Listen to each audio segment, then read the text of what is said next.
Muito boa tarde, bem-vindo ao Sim, Não, Talvez, do dia 21 de dezembro. É o último programa de 2022. De repente o tempo passa e já tivemos todas estas edições e já vamos ter uma semana de férias. Bem, connosco estão a Patrícia Machado, o Francisco Brito e o Luís Pardal para fazermos o último programa antes das festividades. Bem-vindos, boa tarde.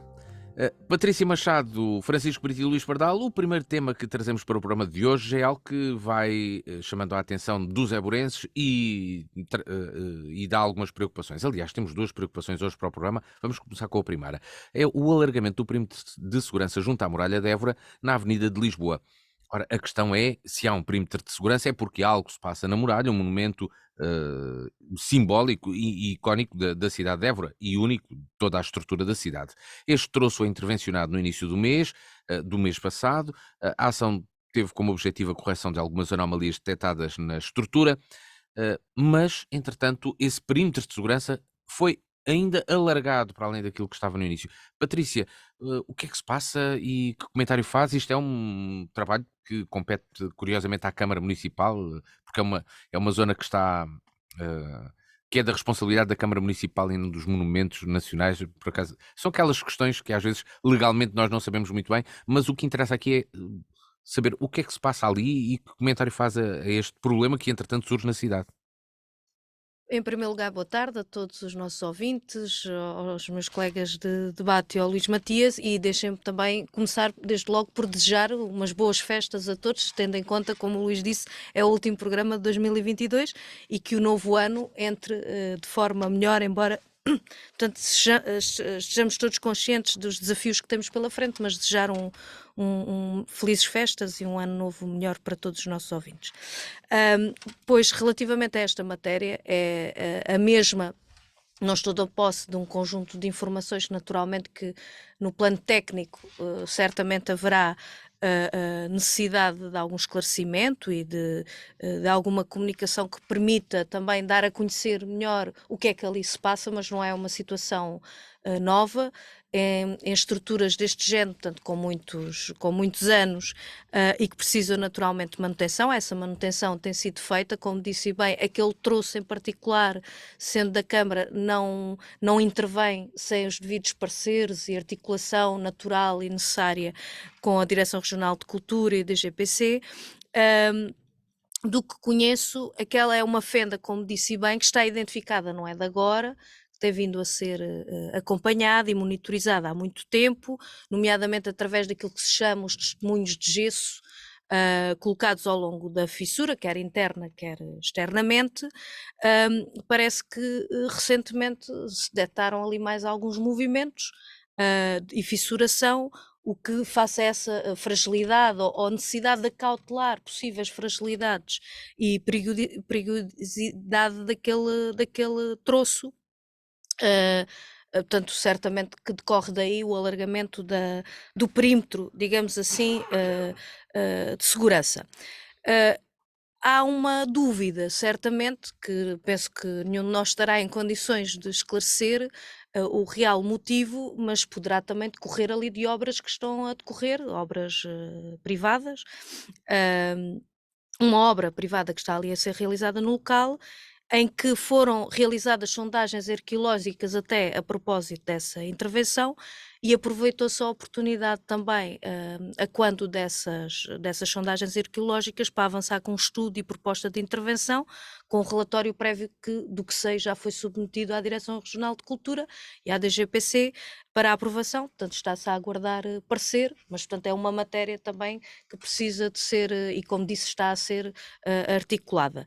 Há um orçamento também de uma empresa especializada no setor para intervencionar, pronto, que só para vermos, portanto, lá está, a gente aí há tempos, até por causa dos centros históricos, falávamos, né, daquilo que são as competências ou a necessidade que estes municípios, sejam eles quais forem, que tenham este tipo de património, precisam de ver também verbas associadas que permitam responder.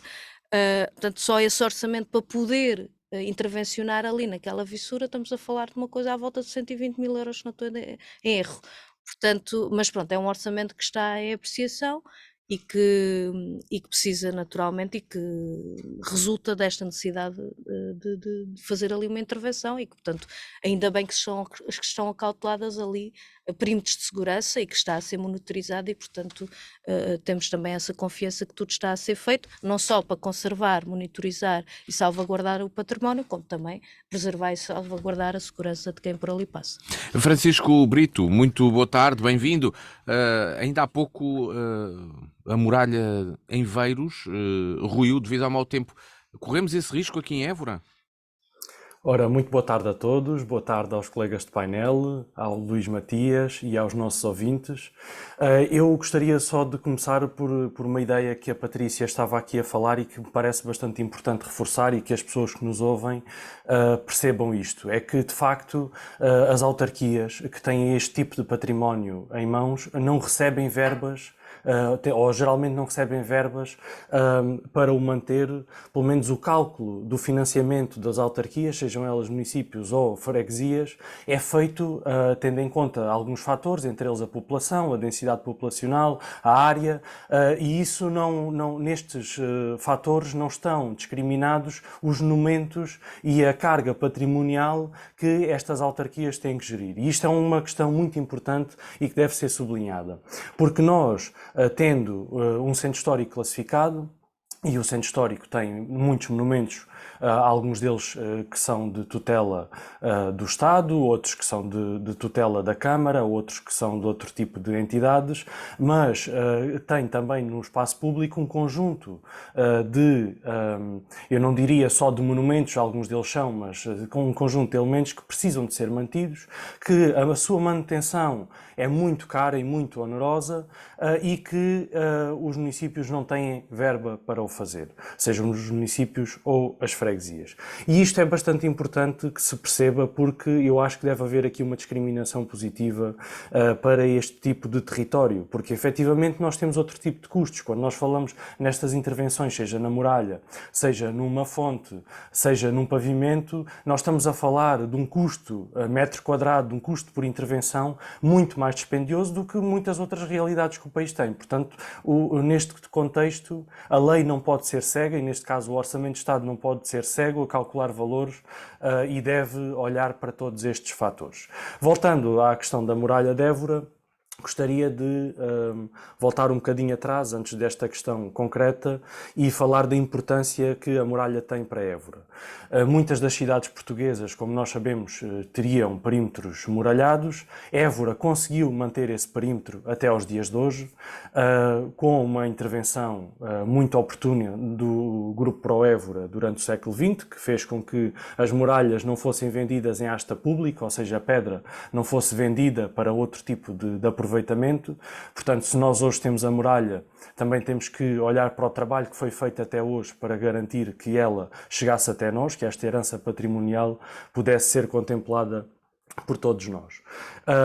E também referir que houve uma intervenção de grande dimensão neste perímetro, e estamos a falar da cerca nova, ou seja, da muralha fernandina, porque temos a muralha, a cerca velha, que está junto à Acrópole, não é? à zona alta da cidade, dentro do centro histórico, e depois foi construída a partir do século XIV esta muralha que hoje estamos aqui a falar, a muralha chamada também muralha fernandina.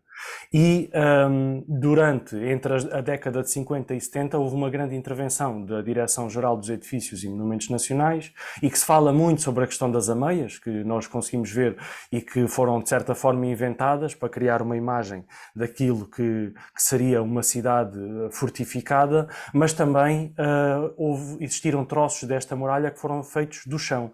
E junto a este troço que nós estamos a falar, onde existe uma fissura, que é bastante visível a olho nu, temos ao lado um troço destes que foram feitos do zero.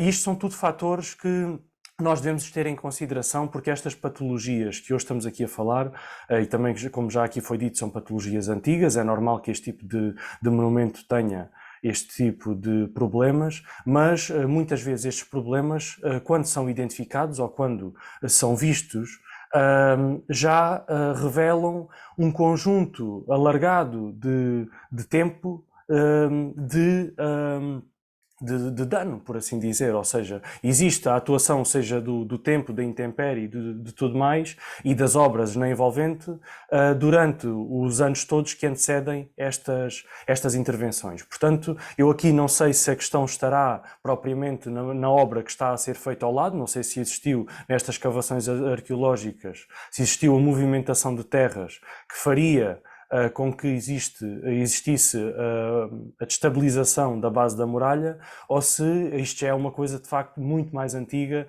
e, por exemplo, nós não nos podemos esquecer que tivemos a obra do Polis ao lado, que já foi há muitos anos atrás, mas que poderá ter afetado a base desta muralha. Naturalmente, sim. Ia passar para o Luís Pardal e Ok. já te ia dar aqui a oportunidade de continuarmos esta conversa sobre o problema à volta da muralha de Évora. Luís Pardal, boa tarde, bem-vindo ao Sim, Não, Talvez. O que é que se passa então neste troço da muralha? Este alargamento do perímetro de segurança deixa-nos a todos preocupados. Olá, viva, muito boa tarde a todos, aos colegas de painel, ao Luís, à rádio, a todos os nossos ouvintes. Esta é uma questão que se trata, naturalmente, de salvaguarda e reabilitação do património. Quer dizer, Évora, pelo centro histórico que tem a obrigatoriedade de fazer este procedimento, naturalmente, até porque, por força do risco que implica ou implicava para quem ali passava diariamente, quer outros, inclusive, para que possa continuar a manter o desígnio que é Évora cidade património enfim, do mundo e agora da cultura também. A muralha é, naturalmente, neste caso da cerca nova, e deve ser uma verdadeira montra para o centro histórico, não é? Portanto, quem chega a Évora e vai para o centro histórico, ou quem que circula à sua roda, a muralha, digamos que é o primeiro impacto que a população e os nossos visitantes têm. E, portanto, é fundamental dignificar e valorizar todo este circuito. Falo aqui deste circuito porque ele foi intervencionado, portanto, até inclusive no anterior mandato, na altura até da gestão do PS, houve uma grande intervenção em torno de grande parte da muralha, tal e qual como na Avenida de Lisboa e como nós conhecemos. E era fundamental continuar esta intervenção para a restante muralha. Portanto, este é um trabalho que deve ser feito, porque, enfim, trata-se como já disse, de uma montra da cidade.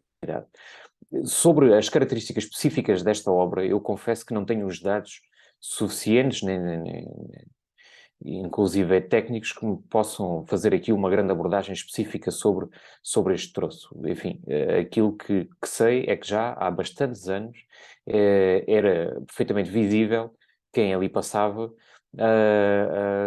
a muralha estar completamente inclinada, não é? Portanto, era a olhos vistos aquela fissura toda que ali estava. Mas, voltando aqui, digamos, a esta valorização da muralha. Há troços na muralha, e falo aqui, por exemplo, inclusive, em toda a zona do jardim público, portanto, a mata, não é? Há, por exemplo, ali uma planta que é um verdadeiro crime. Trata-se de uma planta invasora, extremamente invasora, e que já se implantou, inclusive, na muralha, enfim, trata-se de uma árvore, de uma planta que é Ailanthus. Portanto, é uma espécie invasora e que tem uma capacidade incrível de crescer, de se disseminar, e que é aqui um fator que irá, com certeza, se não for intervencionado, e não basta fazer uma intervenção de cortar, digamos, a planta quando ainda digamos, pequeno, jovem, não, tem mesmo que ser arrancada toda com muito cuidado, arrancada toda a raiz.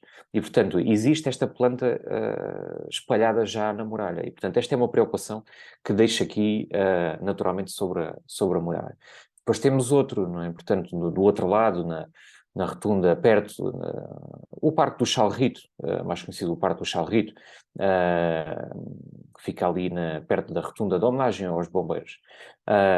Temos ali, enfim, não se trata de uma parte, digamos, histórica, ou pelo menos com a antiguidade da muralha, mas quem ali passa repara perfeitamente e vê que aquilo está vedado há imenso tempo, há muitos meses mesmo. E, portanto, é um aspecto que merecia também ser intervencionado. E depois, enfim, para terminar para já, acho que é fundamental apostar-se naquilo que é a requalificação e recuperação ao nível do património, inclusive, de outros aspectos, não é? Estou a falar aqui em termos de acessibilidade, quem caminha e quem corre à volta da muralha, mesmo na parte que foi, aqui há cerca de já 15 anos, por aí, intervencionada, depara-se com vários perigos, não é? Portanto, em termos de acessibilidade, e portanto isso precisava também aqui dessa requalificação e dessa recuperação. Obrigado, Luís. Patrícia Machado, então a minha questão agora é esta, face a tudo isto que já aqui foi dito, também há uma zona que está vedada já há bastante tempo, junto a um dos torreões da Porta de Alconchel, um dos célebres torreões terá sido tentado demolir pelo Maneta quando das invasões francesas. Esse torreão também está vedado já há muito tempo, há muitos anos. Será necessário criar um plano especial de intervenção da muralha em Évora?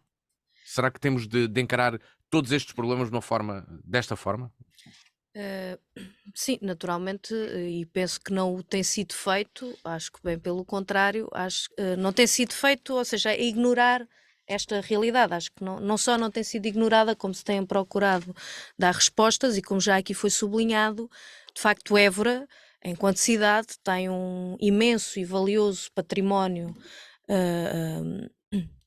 arquitetónico, arqueológico, portanto, e o Francisco há pouco estava a falar e estava-me a recordar e convidar a todos que ainda não teve a oportunidade, de facto, da extraordinária exposição que está no Palácio Dom Manuel e que retrata precisamente essa evolução histórica da cidade e toda destas muralhas e da vida e da história destas muralhas, portanto, fecha parênteses, mas como dizia, é uma preocupação que tem existido, diria eu, muito mais por parte da autarquia do que propriamente pela tutela relativamente àquilo que são partes que são classificadas como monumentos nacionais. E das tais verbas que também já aqui se falou em vários momentos e hoje também, de que são necessárias para conservar um imenso e valioso património como aquele que nós aqui temos.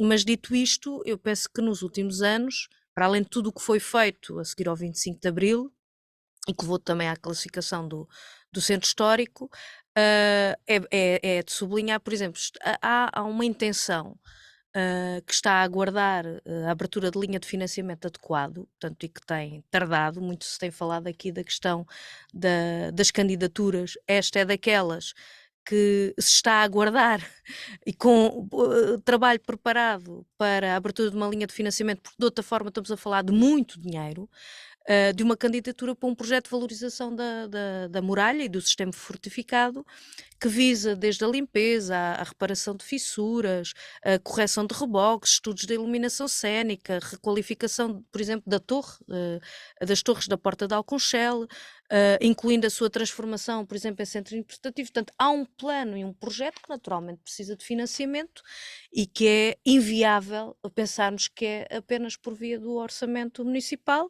e as verbas que estão atribuídas. Tem-se feito algumas coisas, podemos dizer aquém daquilo que efetivamente e na sua profundidade precisaria, mais uma vez a questão do financiamento e da capacidade de intervenção nessa matéria. Por exemplo, a intervenção no Troço da Muralha junto à Porta da Lagoa, a Cerca Nova, que é Património Nacional desde 1922, a inauguração da iluminação cénica do Aqueduto de Água de Prata, a questão do Programa de Conservação e Valorização das Muralhas e do Sistema Defensivo de Évora, que é um programa que já existe. Portanto, todas estas Será que matérias... dentro desse programa, porque a muralha faz parte do sistema defensivo, Sim, não é só o Forte exato, Santo António, será que exato. não pode, seria uma oportunidade, se calhar, mudar aí algo, porque entretanto há estes problemas, não é? Certo, sim, Alguns, se certamente. calhar, estão identificados, mas entretanto Exato. a muralha não estava vedada, não é? Exato, Há exato. mudanças, não é? Mas como referi há pouco, por exemplo, há um orçamento, há contatos com empresas especializadas na matéria, hum, há portanto, a vontade, pelo que eu deduzo dessa informação, de dotar verba para poder intervir, mas isto são problemas naturalmente mais estruturais que precisam de acompanhamento permanente, de cuidado permanente e que precisa inevitavelmente também desse financiamento, ou seja, para resumir, diria que há preocupação, essa preocupação precisa de ser alargada a outras entidades e outras estruturas, e de uma responsabilização e de digamos assim, molhar-se mais, deixem passar a expressão, daqueles num país como o nosso. Évora é um exemplo, mas nós assistimos felizmente Évora não tem essa realidade, mas nós assistimos até aqui em concelhos ao lado, em que o património corre sérios riscos de desaparecer se não houver de facto uma intervenção. E aqui também, por exemplo, a transferência de competências, essa já foi também a 1 de Abril, por exemplo, dos castelos. Há Ou a seja, célebre nós história vimos do aqui Castelo de Montemor, o não é? Montemor, o de Arraiolos, Sim, é um deles. durante anos, nunca houve uma intervenção e uma verba. E agora está-se à espera que os municípios, e aqui não há, digamos assim, nenhuma tentativa de puxar mais por este município ou noutro, estamos a falar de duas gestões diferentes, partidos diferentes, seja ele qual for, não tem capacidade a partir dos orçamentos municipais para dar resposta àquilo que necessariamente seria de intervir em matérias de património como estes, e desta importância. Francisco Brito, é necessário aqui uma task force, um plano geral para intervir na muralha, criar um plano de intervenção geral face a todos estes problemas já identificados? E será que o IMI tem de deixar de ser isento? Tem de deixar de ter isenção no centro histórico? É assim, eu acho Para que haver a dinheiro questão do para IMI, tudo isto? a questão do IMI não tem nada a ver com a questão da recuperação não. dos monumentos, nada tem a ver, e a questão do IMI nós já abordámos aqui, portanto também conhecem a minha posição sobre ela. Acho que o centro histórico deve estar isento, aliás é a mínima compensação que pode existir para todos os encargos que os proprietários têm no centro histórico. Acho que a recuperação da muralha e dos monumentos não tem que ter outro tipo de financiamento, e aqui eu acho que o município de Évora não pode esperar também que as candidaturas abram. É excelente que os documentos estejam preparados, é ótimo que este trabalho esteja feito, mas é preciso falar com o Governo e exigir verba. Aliás, o Ministro da Cultura esteve, que tutela a DGPC, esteve há bem pouco tempo muito próximo deste troço de muralha, eventualmente até poderá ter passado por ele, porque esteve no Éborai Música no final do mês passado, e eventualmente até poderia ter sido uma ótima oportunidade de lhe mostrar a necessidade que existe de verba para intervenção nas muralhas de Évora. Porque nós já falámos aqui deste caso específico junto à Avenida de Lisboa, mas também temos, por exemplo, o Baluarte do Aça, que é à frente do quartel dos bombeiros e que tem um problema que já foi reportado pela União das Freguesias de Évora à Câmara Municipal. A Câmara Municipal terá reportado também à Direção Regional de Cultura do Alentejo, e estará a existir um procedimento para avaliação do risco se há risco ou não de desmoronamento. Falou-se aqui também da porta de Alconchel, da torre, e eu aqui gostaria de referir a questão dos perímetros. Também já falámos aqui dos perímetros de segurança. É assim, eu considero, e nós até já pedimos informação à Câmara Municipal precisamente sobre essa torre, porque aquilo que lá está não é um perímetro de segurança, não é? Nós temos uma... Sim, realmente o que lá está é apenas um impedimento de aceder à parede. Sim, mas quer dizer, mesmo assim não parece que seja eficaz, ou seja, a questão ali neste momento não parece que aquilo permita a segurança ou um aumento de segurança. Aquilo que está ali neste momento é uma questão estética, porque se existir um risco de desmoronamento ou que exista uma necessidade de proteção, o perímetro tem que ser totalmente diferente. Eu acho que a Câmara Municipal aqui também tem o dever de conseguir agilizar estas situações para que elas sejam mais eficazes. E depois temos uma outra escala de intervenção intervenção na muralha, para além destas questões estruturais que são muito importantes e que são questões puramente técnicas, eu acho que há aqui depois uma outra dimensão e que eventualmente pode ser vista do ponto de vista até mais político, porque tem a ver com opções, fazer ou não fazer, não são questões já de necessidade absoluta, são questões de opções e que eu penso que todos nós concordaremos que elas são necessárias.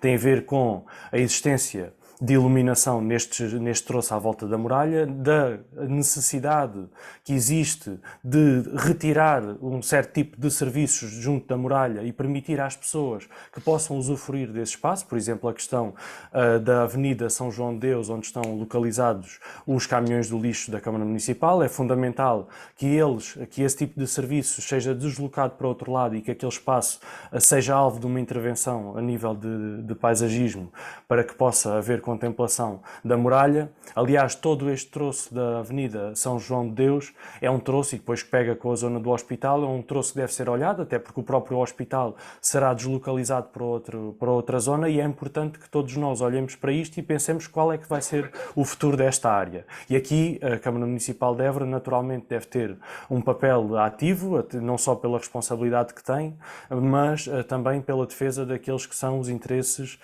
dos évorenses e naturalmente que este é um dos monumentos principais da cidade. Como foi dito há pouco, é a montra, e é mesmo a montra porque é o primeiro contacto que as pessoas, para além da questão das vistas, mas é o primeiro contacto que as pessoas têm quando chegam a Évora e ao centro histórico. E por isso nós devemos ter aqui também um tratamento adequado ao valor patrimonial que temos em mãos.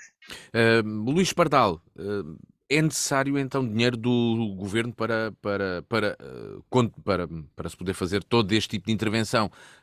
Estará o governo disponível? Achas que o governo poderá estar disponível para financiar ou criar linhas de financiamento de emergência, vou dizer assim, porque isto é um problema que está ali. Nós passamos e vimos se há uma fita vermelha à volta e com aquela dimensão, é porque não é propriamente uma fissurazinha. É uma coisa grave. Será que, e pode ter consequências mais graves, desmoronamento e se calhar depois de uma obra até bastante mais onerosa. Poderá o Ministério da Cultura aqui ajudar ou não? Eu tenho receio que Évora, aliás, ou que o governo tenha alguma coisa contra Évora, porque é a única conclusão que posso chegar. Porquê? Porque se nós olharmos para o Landroal, candidatou-se a financiamento e está a fazer uma intervenção incrível na Fortaleza de Jurumanha. Olhamos para Reguengos de Monsaraz, está a fazer há algum tempo e continua a fazer a intervenção em Monsaraz e, portanto, inclusive em Muralhas. Elvas, nos últimos anos, fez uma intervenção incrível em quase todo o seu património. Portanto, eu acho que abre linhas de financiamento para todas as cidades deste país, menos para Évora. Enfim, se calhar é um esclarecimento que temos que fazer ao governo. Portanto, passando aqui, digamos, esta parte de brincadeira, mas que deve ser levada muito a sério, porque de facto é isto, né? Portanto, a Câmara Municipal tem que conseguir ter capacidade, e já falámos aqui sobre isso, tem que ter capacidade para se candidatar financiamento, porque houve financiamento ao longo destes últimos anos, portanto tem que ser aproveitado, ponto. Acho que não há muito mais discussão para além disso. Depois, sobre o perímetro de segurança, aquilo que ainda bem que alargou, espero que até que o Francisco estava a dizer, é preciso de facto, e concordo naturalmente, que é preciso de facto massificar, digamos, aquilo que deve ser um perímetro de segurança, porque, enfim, acho que mais vale intervir tarde do que nunca, e mais vale intervir e pecar às vezes por excessos. Aliás, a segurança normalmente nunca é em excesso, portanto trata-se aqui enfim, de um direito fundamental e, portanto, digamos, naquilo que é o espaço público, nem de outra forma poderia ser. Mas, digamos, continuando aqui a discussão sobre aquilo que deve ser o desenho, inclusive, das instituições em torno desta matéria. Por exemplo, a Câmara Municipal tem uma comissão, a Comissão de Arte, Arqueologia e Defesa do Património, né? Que o seu regulamento prevê que reúne uma vez por mês. Há meses e meses e meses e meses que esta comissão não reúne, não é? Portanto, talvez valha a pena olhar para este fórum, e é um fórum que tem muitas instituições, portanto,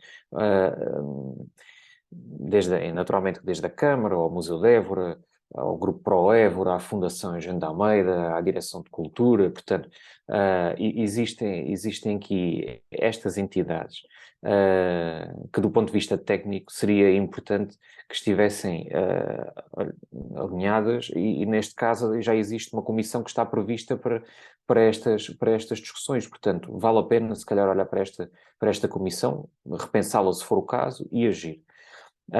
E depois, importa naturalmente recuperar e olhar para aquilo que é, o Francisco deu um exemplo desse estaleiro da Câmara Municipal, que está previsto por aí um espaço verde, um jardim, na minha opinião, faz sentido, mas importa também olharmos para outro tipo de equipamentos. Portanto, foi anunciado recentemente um pavilhão multiusos ali na zona do Parque, né, da Viz.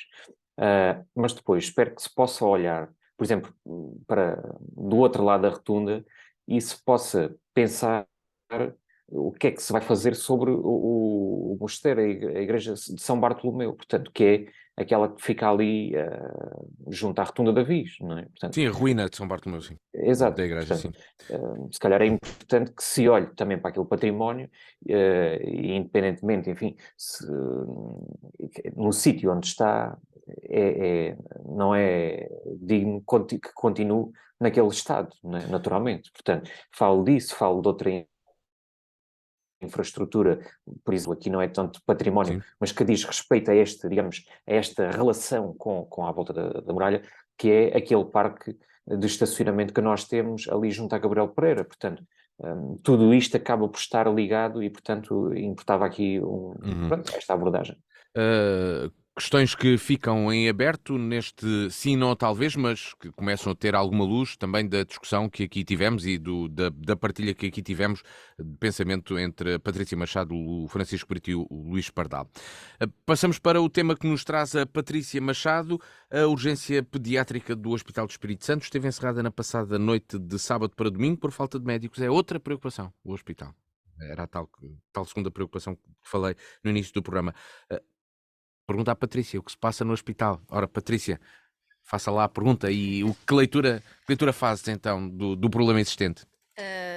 Sim, acho que é uma preocupação que deve ser comum, naturalmente, a todos, embora as soluções e os caminhos não tenho qualquer dúvida que não são idênticos.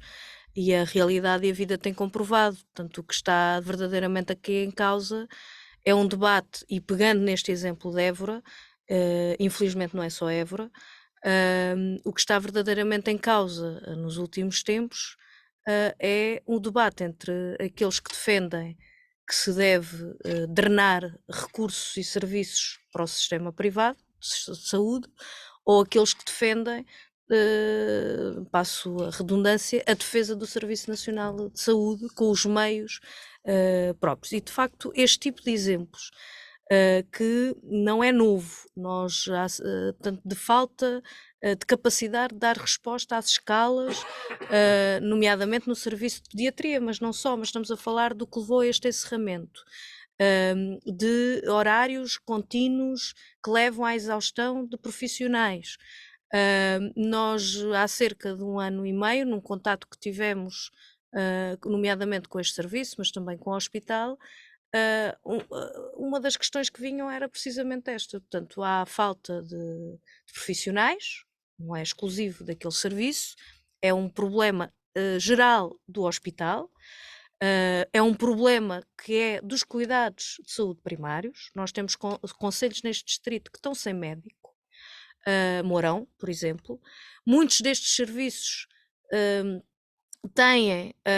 recorrem, nomeadamente o de pediatria, a empresas de trabalho temporário, portanto, em que, como diziam esses profissionais na altura, cada médico pediatra que vem fazer umas horas de urgência ganha muitas vezes o dobro ou o triplo de que aqueles que estão aqui internos e que são do quadro, que conhecem o serviço, que conhecem e sabem articular em cada um dos momentos aquilo que for necessário, como é natural, qualquer profissional que venha do Algarve ou do Porto ou de Braga ou de Lisboa não tem a mesma capacidade de integração e de adequação, e portanto há aqui claramente e facilmente se expõe o problema de que há alguma coisa que não bate certo. E de facto o que não bate certo é o tal caminho que se está, e que agora mais recentemente, até com esta intenção do novo Ministro da Saúde, não sendo nova a intenção dele, mas agora com a tutela, pode ter mais campo livre, que tem a ver, por exemplo, com a privatização dos serviços primários, portanto com os centros de saúde. E portanto há aqui um caminho perigoso, que sei que naturalmente aqui esta matéria não estaremos certamente todos de acordo, em que a saúde não é um negócio, é um direito. Os profissionais de saúde precisam, e depois na segunda volta poderei colocar, centraria esta primeira volta naquilo que é a identificação do problema, e na segunda para algumas propostas e algumas soluções que, no meu entender, resolveriam ou ajudariam a resolver, quer no imediato, quer problemas mais estruturais, e portanto situações como esta, que não sendo novas, teve mais este episódio, porque nós estamos a falar, seja onde for, mas estamos a falar de Évora. Uma urgência pediátrica serve o distrito. Estamos num distrito, é que desde logo os transportes, naturalmente, mas é uma urgência, admitindo que vem num transporte, seja ambulância, seja transporte próprio. Para onde vai? Quem venha de Portela ou de Viana, mesmo quem esteja em Évora, vai para onde? Vai para Setúbal? Vai para Beja, que tem também as dificuldades que tem. Este é um hospital ainda assim, do ponto de vista de respostas de cuidado de saúde, no Alentejo, que responde mais que outras valências noutros hospitais, e portanto o que queria aqui sublinhar é que isto tem uma raiz que tem a ver com a falta de profissionais. Para haver profissionais tem que se lhe dar condições, tem a ver com uma opção de não drenar esses serviços, esses profissionais para o sistema privado, depois falarei mais na segunda volta, e tem a ver com terminava neste momento, com uma questão também, não sendo o central, é inevitavelmente, tem inevitavelmente consequências que têm a ver com a própria designação do Conselho de Administração. Nós sabemos que a diretora clínica também, sabe-se, né, é conhecido que pediu demissão. O governo está para nomear um novo Conselho de Administração há algum tempo, agora diz que é janeiro, tarda. Isto dificulta certamente também, do ponto de vista da gestão, sendo os problemas de outra natureza, isto também não deixa de pesar no planeamento, na gestão, na capacidade de diálogo e de resolver um conjunto de problemas, que a sua raiz e a sua estrutura estão noutro patamar, não é só no Conselho de Administração, mas também tem naturalmente impacto esse atraso e esse prolongar. Francisco Brito, a Patrícia faz a pergunta: o que se passa no hospital, ora, que leitura é que tu fazes? O que é que achas que se passa no Hospital de Évora, agora com mais este problema que se revelou no passado fim de semana, o encerramento da urgência pediátrica durante a noite, no fim de semana? Bem, para além dos vários problemas que podemos identificar em casos concretos, eu creio que há um problema claro de liderança, não é? O hospital está a trabalhar em serviços mínimos ao nível da gestão, porque de um conselho de administração que creio que terá ou deveria ter 7 pessoas, tem 3 para cumprir serviços mínimos.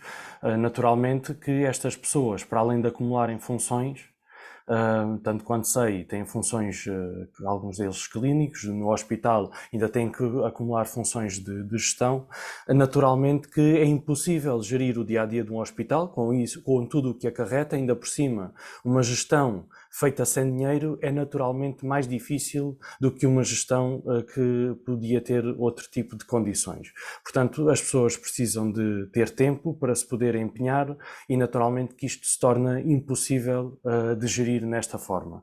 Para não falar em todos os problemas que temos ao nível nacional e que têm sido muito noticiados por todos os hospitais do país, desde o tempo de espera nas urgências. Ainda há poucos dias víamos uma notícia em que Louros tinha mais de 15 horas de espera para doentes com pulseira amarela, quer dizer, são doentes urgentes que tinham que esperar mais de 15 horas. Em Évora há queixas que as pessoas na urgência geral têm que esperar na rua e nós sabemos perfeitamente como é que têm sido os últimos dias, não só de frio, mas de mau tempo também. Mesmo que tivesse bom tempo, não é admissível que as pessoas tenham que esperar na rua, muito menos nestas condições. Sabemos há muito tempo que este problema que foi referido dos tarefeiros é um problema crónico e não se percebe porquê. Porque se existe falta de médicos, a contratação dos tarefeiros não é uma coisa que está a acontecer esporadicamente para resolver situações muito pontuais. É uma situação já de sobrevivência dos próprios hospitais, não só do Hospital de Évora. E isto não pode acontecer, porque se existe uma posição clara do governo de ter um Serviço Nacional de Saúde puramente ou totalmente público, então tem que haver o devido investimento. E o devido investimento tem que ir muito para além dos milhões que são anunciados e que nem sempre são executados, porque existe verba que fica cativa e que não é executada dentro do orçamento do Serviço Nacional de Saúde.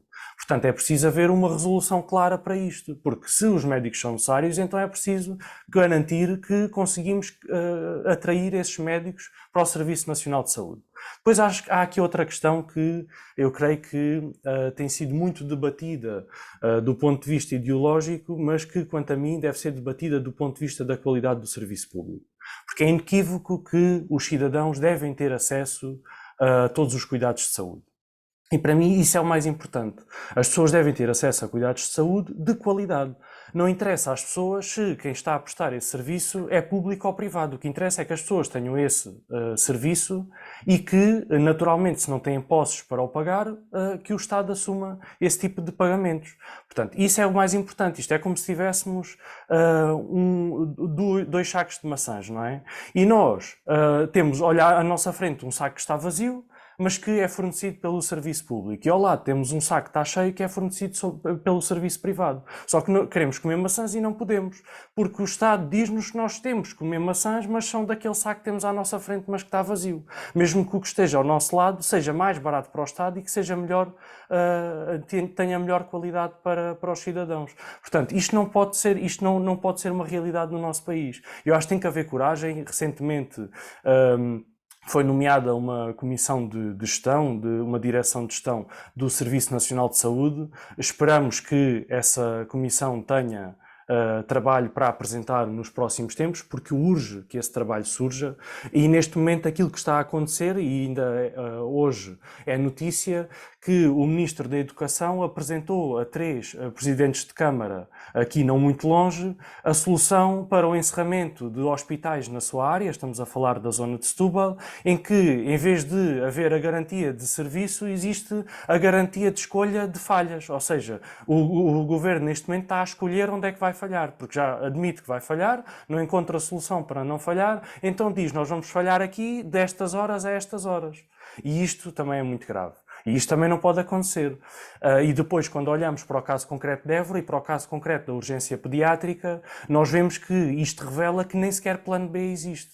Ou seja, a urgência fechou porque a pessoa que estava escalada adoeceu subitamente e não havia plano B. Estamos a falar de um hospital distrital. Não estamos a falar de um centro de saúde que tenha outro centro de saúde a uns quilómetros ao lado. Estamos a falar de um hospital distrital. E quando nós falamos de natalidade, e que falámos ainda no último programa, falamos disto tudo. Portanto, neste momento, as pessoas não têm condições para nascer em Évora. Luís Pardal, eu aqui estico um bocadinho mais. É o Hospital Central do Alentejo. Portanto, o encerramento de uma urgência, de um serviço de urgência, não afeta só estes territórios aqui ao lado, porque afeta também quem possa vir de Porto Alegre ou de Beja numa situação mais crítica. Isto é uma situação grave. Temos uma gestão, então, que está... um hospital que está...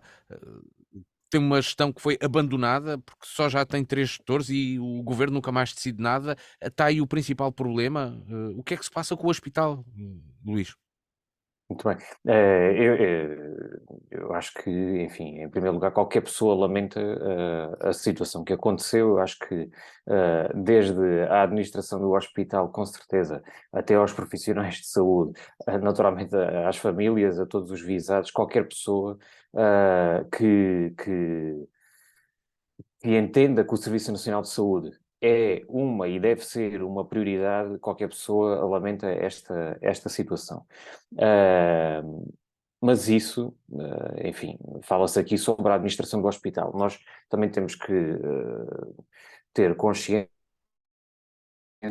de que, ao longo dos últimos meses, aconteceram uma série de situações, houve uma demissão da ministra, foi o tempo da demissão, aliás, da nomeação do novo ministro, a passagem da ARS, portanto, há aqui uma janela temporal que com certeza que será resolvido no início do próximo ano.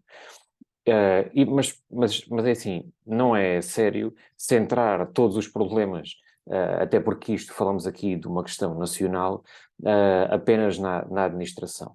Reparem, nós temos, o Serviço Nacional de Saúde tem aqui uma série de constrangimentos que eu acho que é importante que se falem sobre eles, porque é a partir da consciência dos problemas que se encontram soluções. Em primeiro lugar, portanto, quando é dito que a saúde não é um negócio, é o direito. Muito bem, eu concordo que é naturalmente um direito, mas também não podemos tapar os olhos, e a realidade é que a saúde tem gastos, não é? Tem gastos, tem um investimento brutal.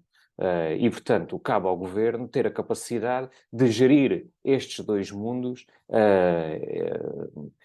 sobretudo pelo direito que é fundamental, e, portanto, esse naturalmente que está em primeiro lugar. Mas, reparem, o orçamento de 2020 para 2023 aumentou 1,2 mil milhões de euros. Portanto, se há um sinal que o governo está a apostar na saúde, é este. É um aumento incrível face aos últimos orçamentos de Estado. E, portanto, se vamos falar sobre as questões e sobre os problemas, então temos que ter em consideração aqui outros fatores. Por exemplo, a falta de médicos. É verdade que há falta de médicos, não é? Portanto, mas desde 2019 até hoje foram contratados 25 mil médicos. Portanto, estamos a falar de que foram contratados 25 mil médicos. Se houver mais médicos, digamos, no mercado, mais médicos são contratados. E depois temos, por exemplo, como ainda foi notícia, penso que foi esta semana, em que a Ordem dos Médicos chumbou a criação de uma nova especialidade, uma especialidade de urgência. E, portanto, existem, digamos, aqui questões político-partidárias, inclusive, que entram dentro das instituições e, portanto, que as soluções apresentadas muitas vezes, naturalmente, depois de consenso, o que é pena. Agora, falamos sobre problemas do Serviço Nacional de Saúde. Não nos podemos esquecer, e é reconhecendo esse problema, que devemos encontrar as soluções. Existe uma injustiça muito grande quando nós comparamos, digamos, o litoral e o interior. Portanto, estamos no Alentejo e competimos com grandes centros urbanos, não é? Portanto, há profissionais de saúde que, estando em grandes centros urbanos, têm a possibilidade de conseguir compatibilizar aquilo que é o seu serviço no público com outros serviços no privado. Não tem que haver aqui um estigma em torno disto. Naturalmente que o problema agudiza-se, e se calhar as medidas têm que ir sendo afuniladas quando existe uma escolha deliberada dos profissionais de saúde para o privado e que prescindem do público, mas temos que compreender que o serviço do Estado, em que está 24 horas sobre 24 horas em crise, é um hospital. E, portanto, aqui o Governo, naturalmente, tem que ter isto em atenção e tem que, de facto, reforçar, por exemplo, as remunerações dos médicos. Portanto, isso não há dúvidas, é claro. E, portanto, tem que passar também por aí para que o público continue a ser privilegiado face ao privado. O Luís Pardal Mas já está a dar aqui uma pista de solução. já continuo, se calhar, aqui noutros sim, problemas porque que acho que são fundamentais discutir nesta discussão. sim, Porque mas eu agora passo à Patrícia, agora nesta segunda ronda, tem de ser um pouco mais rápida. Patrícia, e que soluções é que podem ser tomadas então? Sim, eu até, Porque já identificámos aqui muitos problemas, até alguns até com algumas soluções que já foram apresentadas, mas o resultado tem sido este. é verdade. E eu pegava aqui no exemplo do Francisco do saco de maçãs, dos dois, porque o problema é que tem-se esvaziado o saco que estava cheio. E por isso é que um dos sacos está a ficar vazio. Porque eu retomava esta ideia que coloquei inicialmente, porque o que se trata, e é importante, na minha opinião, colocar as questões nestes termos, é ou queremos defender seriamente o Serviço Nacional de Saúde e ter um debate com medidas adequadas que o salvem, porque é disto que se trata, ou como o PSD, o PS, o Chega, a Iniciativa Liberal, um caminho de desmantelá-lo. Ahm, Criando e avultando o negócio da doença e pondo em causa o direito universal. Quando se diz universal, é que seja para todos, com os meios e as condições iguais para todos, estejam eles em Freixo de Espada, à Sintra, em Évora ou em Lisboa, adequados naturalmente à realidade própria. O que assistimos é uma degradação do SNS, muito pela ausência da resposta dos sucessivos governos e deste também, que levam aos nossos hospitais, como o de Évora, e os centros de saúde, como os do nosso distrito, à beira de atingir uma situação de ruptura e, em alguns casos, com pontos podendo atingir que, se nada for feito, a não ter retorno. E é antes de chegar a esse não retorno, para depois ter a tal justificação, se o saco está vazio, que vá para o outro, porque o saco não está vazio. E, portanto, é uma opção de onde é que se põe as maçãs para dar resposta às pessoas. Mesmo a questão dos acréscimos no orçamento tem sido sucessivamente provado, e o PCP tem denunciado, mais de 40%, chegando muitas das vezes aos 50% das verbas incluídas no orçamento do Estado, vão direitinhos para o privado. Direitinhos para a contratualização de serviços que, a pouco e pouco, com o tal degradação e desmantelamento, os serviços públicos deixam de ter resposta. Nós temos que trabalhar para parar com este ataque que o negócio da doença está a fazer ao Serviço Nacional de Saúde, esta disputa de médicos. Como é que é possível disputar? Não estamos a falar, em alguns casos são serviços, estão a ser disputados entre os próprios serviços do Serviço Nacional de Saúde, como é o caso dos tarefeiros. Os hospitais que tenham capacidade para os disputar tem essa possibilidade de cobrir horas, quem tem menos possibilidade não tem essa possibilidade de cobrir horas. Portanto, esta questão dos privados virem buscar os profissionais de saúde, enfraquecendo o SNS, e depois lá estamos nós a dizer, não dá resposta, tem que ir para o privado, porque o importante é as pessoas terem. Mas se o Francisco diz que é menos oneroso para o Estado, eu não estou a ver qualquer serviço privado, ou sistema privado, a não querer ter lucro. Ora, como é que o Estado paga menos e as pessoas não pagam? Portanto, há aqui qualquer coisa que não bate certo. O objetivo dos privados, naturalmente, não é responder como se viu na Covid. Mas eu queria ainda, muito telegraficamente, colocar o regime de dedicação exclusiva, que tem sido chumbado, permitindo que os médicos possam se fixar com condições. Valorização das carreiras, valorização dos salários, a questão de combater a exaustão e as sobrecargas de horários, a questão dos 2.000 médicos que continuam a ser negadas a especialidade, e aqui a Ordem dos Médicos tem particular responsabilidade nisto, mas o Governo também, em que já são médicos, mas não podem se especializar. E isto dava resposta a muitos problemas da fixação de médicos, fixação não, de falta de médicos para muitos serviços, nomeadamente especialistas. A questão de acabar com esta questão da contratação temporária de tarefeiros e de empresas de prestação de serviços, a gestão e a organização de serviços e de unidades de saúde adequadas às necessidades dos utentes. Portanto, há aqui um conjunto de questões que levam a que os médicos, entre poder ir para um serviço que tem mais médicos e não precisa de fazer tantas horas, em que os meios em que estão e as condições em que estão a trabalhar são mais adequadas porque não há investimento no público. Portanto, veio aquele famoso exemplo, o ano passado, do hospital aqui ao lado, relativamente à máquina de táxi, se não estou em erro, do Hospital de Beja, em que o dinheiro que o Estado gastava a mandar fazer aquele exame às clínicas privadas dava para pagar a máquina que fazia falta àquele hospital. Portanto, estamos a falar de opções. E, por fim, dizer que o Hospital Central do Alentejo é absolutamente necessário, e para isto também dá resposta, mas há um elemento e uma palavra que não pode faltar.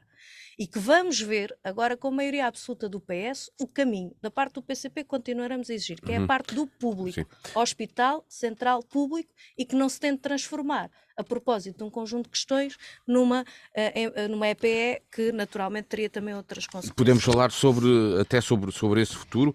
Francisco Brito, que soluções é que podem ser aqui encontradas para este problema que deixa a população sempre em sobressalto?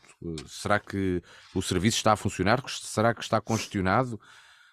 Depois até acabamos por ter respostas da experiência e da passagem das pessoas pelo serviço, naturalmente pelo desempenho dos profissionais que lá estão e do atendimento que lhes fazem, mas há um caminho tortuoso e até de angústia saber se isso está disponível ou não, e neste fim de semana não esteve. Como é que isto se resolve? Bem, eu acho que há uma questão à partida que temos que referir aqui, que os profissionais de saúde estão no seu direito de escolher trabalhar no privado, porque se têm melhores condições no privado para trabalhar, é normal que o escolham. Portanto, as pessoas não têm que ser obrigadas a trabalhar no público e a sujeitar-se a más condições laborais, a falta de meios, portanto é normal que as pessoas possam escolher, e aqui também uma palavra de apreço com os profissionais de saúde que lutam diariamente em más condições que lhes são oferecidas para conseguir garantir o Serviço Nacional de Saúde e para garantir o serviço nos hospitais e nos centros de saúde. É natural que nós, como sociedade e como comunidade, que estejamos preocupados com o facto de não sabermos ou não haver a garantia de prestação destes serviços de saúde. Portanto, eu creio que, para nós, se esse serviço é prestado pelo público ou pelo privado, pouco interessa. O que interessa é que, se estivermos doentes e se precisarmos, esse serviço aconteça. Portanto, a Patrícia olha só para as questões do lucro. Eu creio que o que está na base é a questão da qualidade. Portanto, aquilo que interessa, efetivamente, é garantir que este serviço funciona e que serve as pessoas. Não existe, de facto, garantir aqui que o Serviço Nacional de Saúde é eficaz, ou seja, esta garantia de eficácia não é um desmantelamento, ou seja, o Serviço Nacional de Saúde funcionar melhor e ser mais barato para os cofres do Estado não é um desmantelamento, é um sinal de boa gestão, e é isso que deve acontecer, independentemente dos partidos que estiverem no poder, não é? Ou seja a maioria absoluta do PS ou do PSD ou de quem for, o que importa é que as pessoas sejam melhor servidas, e é por isso que todos nós temos que lutar, em vez de andarmos aqui a atirar propriamente farpas ideológicas uns aos outros, que quanto a mim não faz sentido absolutamente nenhum. Temos é que perceber na prática como é que isto pode ser melhorado. E na prática, e neste caso concreto da urgência pediátrica, nós percebemos que temos que conseguir cativar mais pediatras para o Hospital de Évora, porque neste momento não existe em quantidade suficiente para garantir a abertura de serviço. Portanto, nós, para cativar estas pessoas, se estas pessoas não estão em Évora, nós temos que as conseguir trazer para cá. E depois aí levanta-se a questão que se levanta sempre quando nós pensamos em trazer pessoas para Évora. É que começa logo com o problema da habitação que não temos, mas também já falámos aqui e que também precisa de ser visto. Portanto, quem tem domínio sobre essa matéria deve trabalhar para que esse problema seja mitigado e para que seja menos uma pedra no sapato das pessoas que querem viver para o interior. Depois, naturalmente, que o Governo pode ter fatores de majoração para que as pessoas que escolhem trabalhar no interior, possam ter melhores condições do que aquelas que estão no litoral. Porque isto depois também é uma questão de mercado.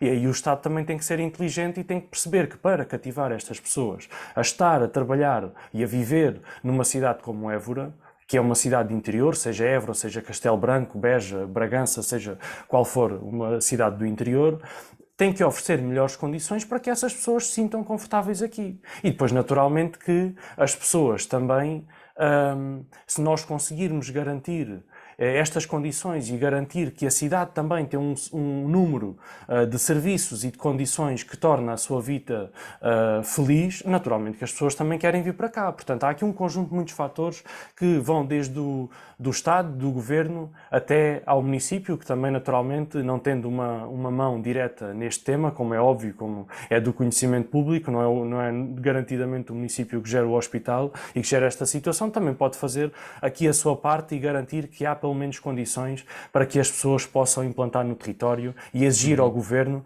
que faça para que existam medidas concretas de apoio a profissionais que se queiram instalar em Évora e para que outros profissionais escolham Évora para viver e trabalhar. Luís Pardal, para concluirmos este tema, que soluções é que podem ser apresentadas, visto que aquelas que até já aqui abordaste, de médicos contratados, de milhões que foram colocados no Serviço Nacional de Saúde, pelos vistos não têm dado o resultado que se espera, porque, e volto a dizer, no fim de semana passado a urgência esteve fechada e os problemas são conhecidos de todos. Portanto, as soluções, se calhar, terão de ser outras?